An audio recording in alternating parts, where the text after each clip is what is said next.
एक राजा की दो रानियां थी।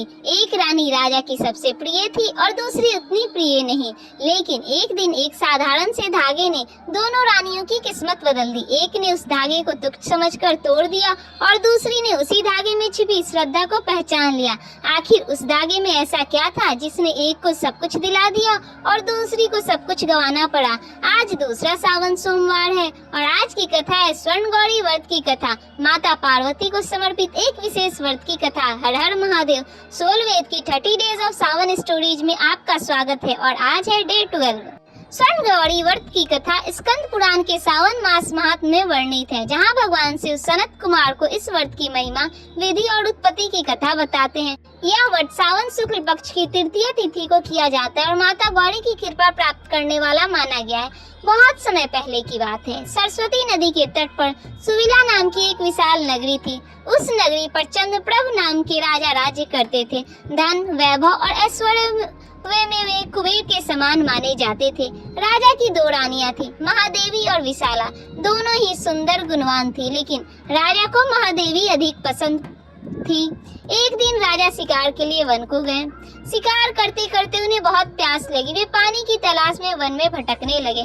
तभी उन्हें एक सुंदर सरोवर दिखाई दिया। सरोवर के किनारे कुछ अप्सराएं बड़ी श्रद्धा और भक्ति से माता गौरी की पूजा कर रही थी। राजा ने आश्चर्य से पूछा, आप लोग यहाँ कौन सी पूजा कर रही हैं? अप्सराओं ने उत्तर दिया, राजन, हम स्वर्ण गौरी व्रत कर रही हैं। यह माता गौरी का पवित्र व्रत है और जो साधक इसको सुख, सौभाग्य और संपदा प्रदान करने वाला माना गया है। आप भी श्रद्धा पूर्वक इस व्रत को कीजिए। राजा ने उनसे व्रत की विधि पूछी। अप्सराओं ने बताया, यह व्रत सावन शुक्ल पक्ष की तृतीया को किया जाता है। व्रत के बाद 16 तारों वाला पवित्र धागा धारण किया जाता है। पुरुष इसे दाहिने हाथ में और स्त्रियां बाएं हाथ में या गले में धारण करती हैं। राजा ने वही श्रद्धा पूर्वक व्रत किया और 16 तारों वाला धागा अपने दाहिने हाथ में बांध लिया। इसके बाद वे अपने महल को लौट आए। महल पहुंचते ही ज्येष्ठ रानी महादेवी की नजर राजा के हाथ पर पड़ी। उसने धागे के बारे में पूछा। राजा ने उसे पूरी बात बताई और समझाया कि यह स्वर्ण गौरी व्रत का पवित्र धागा है। लेकिन महादेवी को यह बात अच्छी नहीं लगी। वह क्रोधित हो उठी। राजा ने उसे बहुत समझाया, ऐसा मत करो, यह माता गौरी का प्रसाद है और व्रत का पवित्र प्रतीक है। लेकिन क्रोध में महादेवी ने राजा की बात नहीं मानी। उसने वह धागा तोड़कर एक सूखे पेड़ पर फेंक दिया और तभी एक अद्भुत घटना हुई। जिस सूखे पेड़ को वर्षों से किसी ने हरा होते नहीं देखा, वह उस धागे के स्पर्श मात्र से हरा भरा हो उठा। यह देखकर दूसरी रानी विशाला स्तब्ध रह गई। उसे समझ आ गया कि यह कोई साधारण धागा नहीं था। उसने तुरंत उस पवित्र धागे को उठाया और श्रद्धा पूर्वक अपने बाएं हाथ में बांध लिया। कथा के अनुसार उसी क्षण में व्रत की महिमा के प्रभाव से विशाला राजा को अत्यंत प्रिय हो गई और जिस महादेवी के पास पहले सब कुछ था, उसने धीरे धीरे राजा का स्नेह खो दिया। अंततः महादेवी को राजा ने त्याग दिया। दुखी और निराश होकर वह वन की ओर चली गई। महादेवी वन वन भटकती रही। उसने अनेक ऋषि मुनियों के आश्रमों में शरण लेने का प्रयास किया, लेकिन कहीं उसे आश्रय नहीं मिला। अंततः घने वन में भटकते भटकते वह अत्यंत थक गई। एक स्थान पर बैठकर वह माता गौरी का स्मरण करने लगी। तभी माता गौरी स्वयं उसके सामने प्रकट हुई। महादेवी ने भूमि पर दंडवत प्रणाम किया और माता की स्तुति करने लगी। हे देवी, आपकी जय हो। हे भक्तों को वर देने वाली माता, आपकी जय हो। हे शंकर के अर्धांग में विराजने वाली, हे मंगलों को भी मंगल करने वाली, आपको प्रणाम। उसकी भक्ति, पश्चाताप और श्रद्धा से प्रसन्न होकर माता गौरी ने उसे कृपा प्रदान की। महादेवी ने भी श्रद्धा पूर्वक स्वर्ण गौरी व्रत किया। व्रत के प्रभाव से उसके जीवन में फिर से सुख और सौभाग्य लौटा। कथा के अनुसार राजा उसे वापस अपने महल में ले गए और उसकी सभी कामनाएं पूर्ण हुई। अंत में राजा अपनी दोनों रानियों के साथ शिवलोक को प्राप्त हुए।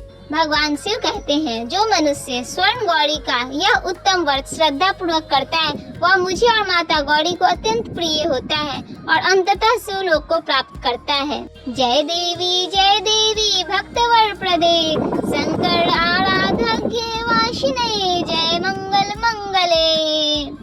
हे देवी, आपकी जय हो। हे भक्तों को वर देने वाली माता, आपकी जय हो। हे शंकर के अर्धांग में विराजने वाली, हे मंगलों की भी मंगल करने वाली देवी, आपको प्रणाम। इस कथा की सबसे गहरी सीख केवल यह नहीं है कि यह धागा धारण करना चाहिए।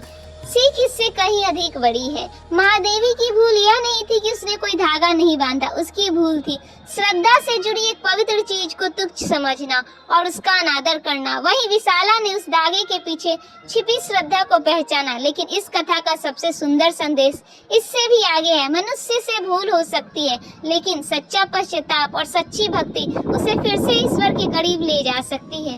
महादेवी ने अपनी भूल स्वीकार की, माता की शरण ली और फिर श्रद्धा पूर्वक व्रत किया और माता गौरी ने उसे भी अपनी कृपा से वंचित नहीं किया। यही तो भक्ति की सुंदरता है। ईश्वर केवल हमारी पूर्णता नहीं देखते, वे हमारे लौट आने की सच्चाई भी देखते हैं।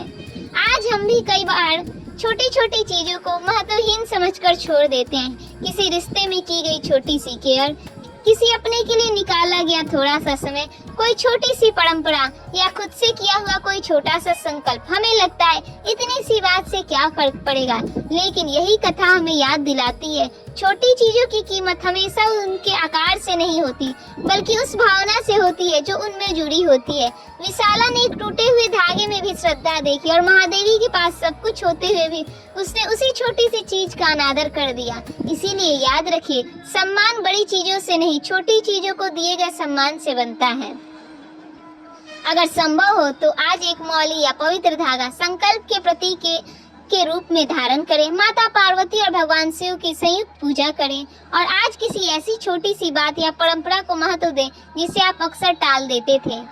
शायद किसी अपने से प्रेम से बात करना, किसी पुराने वादे को निभाना या खुद से किया हुआ कोई छोटा संकल्प पूरा करना, क्योंकि कभी कभी ईश्वर की ओर लौटने का रास्ता भी किसी बहुत छोटी सी चीज से शुरू होता है। हे माता गौरी, हमें ऐसी श्रद्धा दीजिए जो छोटी छोटी चीजों में भी आपकी उपस्थिति देख सके। हमें ऐसा विवेक दीजिए कि हम किसी पवित्र भावना का अनादर न करें, और यदि हमसे कोई भूल हो जाए तो हमें इतना साहस और विनम्रता दीजिए कि हम अहंकार को छोड़कर फिर से आपकी शरण में लौट सके। हर हर महादेव, जय माता गौरी। अगर आप सोमवार व्रत को शास्त्रसम्मत विधि और आवश्यक पूजन सामग्री के साथ करना चाहते हैं तो सोलवेद के सोमवार से व्रत किट में पूजा की सामग्री और विधि गाइड एक साथ मिलती है। और कल है दूसरी मंगला गौरी, साथ ही है सावन शिवरात्रि, एक ऐसा विशेष दिन जब दो पावन अवसर एक साथ आते हैं। तो कल की कथा बिल्कुल मिस मत कीजिए और सोलवेद को सब्सक्राइब करना ना भूले ताकि सावन की रोज की कथा आपसे ना छूटे। Soulveda, your everyday spiritual destination. Har Har Mahadev.